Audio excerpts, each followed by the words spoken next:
हमारी किशोरावस्था की बात है। मतलब 90s का जो दशक है उसका शुरुआती कुछ साल चल रहा होगा। मैट्रिक वगैरह के आसपास हम लोग रहे होंगे, मतलब 93-94 वगैरह की बात होगी। उस समय बिहार के दरभंगा में एसपी शोभा उत्कर का बहुत नाम हुआ था। उनको हंटर वाली के नाम से जाना जाता था। और वो क्यों हंटर वाली के नाम से जानी गई, क्योंकि वह जो मजनू होते थे, हालांकि मजनू एक बड़ा ठीक ठाक शब्द है, प्रेम का शब्द है, लेकिन जो छेड़खानी करने वाले लड़के होते थे, लड़कियों को कहीं चौक चौराहे पर सीटी बजा रहे हैं या चाय की दुकान पर बैठ के छेड़ रहे हैं, उन लोगों का उन्होंने खास तौर पर इंतजाम किया था। अच्छा, उस इंतजाम के साथ कई सारे अर्बन लेजेंड्स भी आ गए थे कि भाई हंटर वाली मैडम जो हैं वो उठा बैठक करवा रही हैं, किसी को कह रही हैं कि 4 कप चाय पी के दिखाओ, किसी को कुछ, मतलब इस तरह से। कहने का मतलब यह है कि शोभा उत्कर का बहुत नाम था, बहुत दबदबा था और काफ़ी वो प्रसिद्ध हुई थी।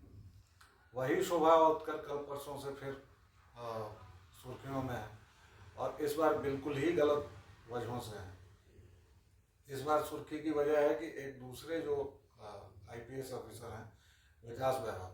अच्छा, विकास वैभव भी बहुत नामचीन रहे हैं, खासतौर से उनकी जो भाषा है, सोशल मीडिया पर सक्रिय रहते हैं तो काफ़ी विनम्र, मधुर और मीठे स्वभाव के माने जाते हैं। तो विकास वैभव ने एक ट्वीट किया और कहा कि भाई आईजी साहिबा जो हैं, शोभा उत्कर को अभी आईजी बनाया गया है, फायर सर्विसेज और होमगार्ड का। जाहिर तौर पर मैं कहूँगा कि उनको शंटिंग का पोस्ट दिया गया है, क्योंकि पुलिस विभाग में अब देखिए, हमारे जीवन में कुछ शब्द ऐसे हैं जिनको हम बिल्कुल आराम से, बिल्कुल उन पर चौंकते नहीं हैं। तो जैसे मलाईदार पोस्टिंग होती है या शंटिंग की पोस्टिंग होती है, तो वही अब बिहार में आईजी ही आप बने और फायर विभाग और होमगार्ड के बने, तो होमगार्ड के सिपाहियों की क्या औकात होती है, तो फिर आईजी साहिबा भी उस वजह से खिन्न रहती होंगी। और उसी विभाग में विकास वैभव पड़ गए, क्योंकि वो आईजी हैं उसी विभाग के। और उन्होंने एक ट्वीट किया कि भाई डीजी मैडम जो हैं वह उनको गाली गलौज करती हैं, एकांत में बुलाकर गाली वगैरह दी। ये मामला तूल पकड़ गया। हालांकि बिहार में नीतीश कुमार के राज में जिस तरह से नौकरशाही बेलगाम हुई है, यह आज की नहीं पुरानी बात है। जब उनकी पालकी भाजपा ढो रही थी तब भी, आज जब वो आरजेडी के साथ हैं तब भी, ये कहा जाता है कि नीतीश कुमार की पूरी जो व्यवस्था है, पूरा जो उनका सिस्टम है, वह नौकरशाही ही चलाती है। तो उसमें नौकरशाही बेलगाम है। शोभा उत्कर ने गाली गलौज की, हालांकि विकास वैभव ने वह पोस्ट थोड़ी देर बाद डिलीट कर दी, लेकिन आज के ज़माने में आप जानते ही हैं कि स्क्रीनशॉट वायरल होने लगे और स्क्रीनशॉट खोलने लगे। एक दूसरी बात की ओर मैं आपका ध्यान दिलाना चाहता हूं कि बिहार में खुद जो नौकरशाही का सिस्टम है, उसके अंदर गाली गलौज की एक पुरानी परंपरा रही है। जैसे मैं आपको याद दिलाऊं कि 2006 में बहुत बड़ा बवाल हुआ था। तब पटना के एसएसपी कुंदन कृष्णन थे और पटना सिटी के तत्कालीन डीएसपी रमाशंकर थे। एक दिन रमाशंकर ने भूचाल ला दिया था, यह बोलकर कि भाई कुंदन कृष्णन मेरा शोषण कर रहे हैं, गाली गलौज कर रहे हैं या मुझे बेवजह प्रताड़ित कर रहे हैं। ताड़ना नहीं दे रहे हैं, प्रताड़ित कर रहे हैं। तो कुंदन कृष्णन के लिए उस समय बहुत ज़्यादा परेशानी हुई थी। हालांकि पुलिस विभाग ने हमेशा की तरह उस मामले को दबा दिया था। इसके अलावा जो अमित लोढ़ा, जिनकी किताब पर और कहिए जीवनी पर अमित लोढ़ा भी कई मामलों में अभी सुर्खियों में रहे हैं। सबसे ज़्यादा सुर्खी में है कि उनकी जीवनी पर एक वेब सीरीज बनी है और उसका गाना बहुत फेमस हुआ है। वह गाना हमारे दोस्त ने ही लिखा है, डॉक्टर सागर ने, आइए ना हमरा बिहार में ठोक देंगे कट्टा कपार में। इस पर काफ़ी चर्चा हुई और अमित लोढ़ा की वह किताब थी और उस समय वह शेखपुरा वगैरह में ही पोस्टेड थे। अमित लोढ़ा के बीच और गया के उस समय के एसएसपी आदित्य कुमार के बीच भी बहुत विवाद हुआ था, क्योंकि मगध क्षेत्र के आईजी थे अमित लोढ़ा और गया के तत्कालीन एसएसपी थे आदित्य कुमार। इन दोनों के बीच भी काफ़ी बवाल हुआ, लेकिन सारी कार्रवाई कागजों तक ही सीमित रही। इसके अलावा गाली गलौज का जो और बड़ा प्रकरण रहा है, जो ऑन कैमरा रहा है, ये सारे प्रकरण तो आए गए, किसी में भी ऑन कैमरा कुछ नहीं दिखा, लेकिन ऑन कैमरा जो एक प्रकरण रहा है बड़ा, वह के पाठक का रहा है। के पाठक कुछ दिन पहले अपने मातहतों की मीटिंग ले रहे थे और उस मीटिंग में वह भाई साहब सत्ता के नशे में इतने चूर हुए कि उन्होंने डिप्टी कलेक्टर्स को तो गाली दी ही, पूरी बिहारी कौम को भी गाली दी। अब ये अलग बात है कि बिहारी अपने बाकी कामों में इतना व्यस्त रहते हैं कि उनको ये सब गालियाँ फूल जैसी लगती हैं।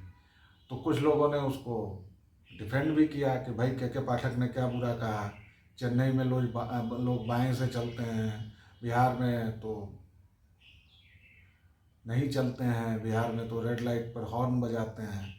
यही सब कह के पाठक की नियुक्ति चेन्नई से ही हुई थी और उनको भी नीतीश कुमार ही लाए हैं।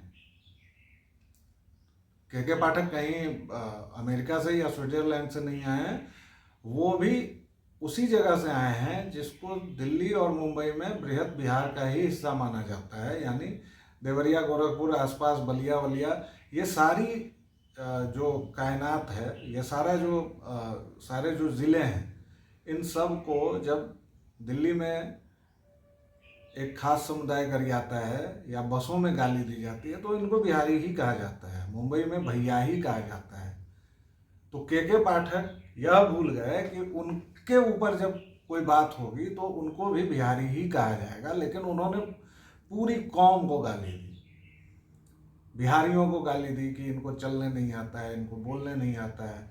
अगर नहीं आता है तो एज एन IAS आप उनको सिखाते क्यों नहीं हैं, और आप क्या कर रहे हैं?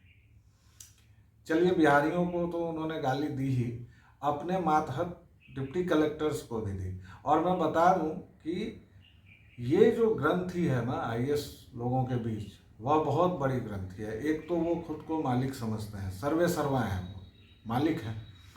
दूसरे, उनको जो स्टेट सर्विसेज वाले होते हैं उनसे बड़ी खुन्नस रहती है, ख़ास तौर से, क्योंकि उनको लगता है कि ये स्टेट सर्विसेज वाले तो चलो भाई देवता नंबर 1 वो हैं और स्टेट सर्विसेज वाले देवता नंबर 2 समझते हैं खुद को। तो ऐसे में तो मारपीट होनी ही है कि भाई मेरा प्रसाद तुमने खा लिया, मेरा चढ़ावा तुमने खा लिया। ये ख़ास तौर से देखने की और समझने की बात है। अंत में फिर से हम वापस उसी मुद्दे पर आते हैं कि शोभा ओतकर जो एक समय की हंटर वाली थी, एक समय उनका बहुत नाम हुआ था, उसी तरह अमित लोढ़ा का बहुत नाम हुआ था, कुंदन कृष्णन का बहुत नाम हुआ था। एक तो ये सारे नामचीन लोग इस तरह से क्यों फिसलते हैं, दूसरे अपने मातहतों से इतनी गाली गलौज क्यों करते हैं।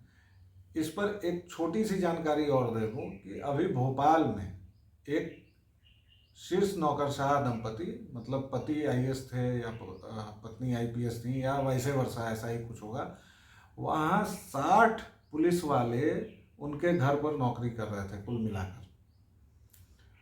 उन 60 पुलिस वालों में सब्जी काटना भी शामिल था, जूते पॉलिश करना भी था, उनके साहबजादियों को पहुंचाना भी शामिल था। तो यह कहने को एक बहुत बड़े लोकतंत्र में हम लोग रह रहे हैं, कहने को वो लोग नौकरशाह हैं, लेकिन ये सारा जब हम इस सिस्टम की जड़ में जाते हैं, इस सिस्टम को खोदते हैं, तो पता चलता है कि यह एक बहुत बड़ा प्रपंच है। हालांकि ये जो कलेक्टर है, कलेक्टर क्या होता है? टैक्स कलेक्टर होता है, जो ब्रिटिशर्स ने बनाया था। आज वह इतने बड़े देवता हो गए हैं कि आप अगर उनसे मिलना भी चाहेंगे तो वो एक सफ़ेद तुर्रेदार पगड़ी बांधे हुए दरबान आपको मिलने नहीं देगा। उनके दफ्तरों में जाइए तो आपको कितनी भी बाहर प्रचंड गर्मी हो, आपको लगेगा जैसे साइबेरिया में आ गए हैं, इतनी ठंडक होती है वहाँ। तो जब ज़मीन से इनका जुड़ाव ही नहीं है और वैसे समय में स्टंटिंग वाली पोस्टिंग हो, तो ये गाली गलौज नहीं करेंगे तो भला और क्या करेंगे। मैं केवल कुछ सवालों के साथ आपको छोड़े जा रहा हूँ। मेरे पास अभी रेडीमेड बना बनाया इसका कोई जवाब नहीं है। इन सवालों पर सोचिएगा ज़रूर, और ऐसे सवाल और आते रहें, ऐसे वीडियोज़ और आते रहें। इसके लिए आप हमारा चैनल प्लीज़ सब्सक्राइब कीजिए, शेयर कीजिए, अच्छा लगे तो दूसरों को भी बताइए और हमें हमारी कमियां बताते रहें। धन्यवाद, थैंक यू।